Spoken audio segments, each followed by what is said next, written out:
এই যে মুরব্বি একটু একটু পিছান।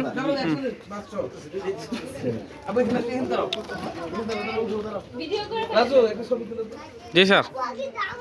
দাঁড়াও না বাবা।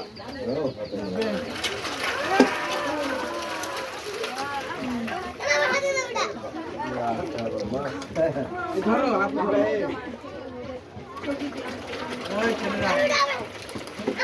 তোমার হাতে দিচ্ছি রে ছেলে। এটা কি করো? তুমি হাতে নাও, খাবারগুলো হাতে নাও। পুরোটা দিলে হবে না তো বাবা, আমি তোমাকে দিচ্ছি, হাতে করে দিচ্ছি।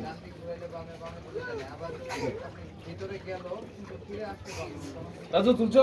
জি স্যার। অনেক কিছু তোমার কাছে অনেক কিছু। যাও এখানে যাও, দেখো কি করে। ও বাচ্চা লাগে।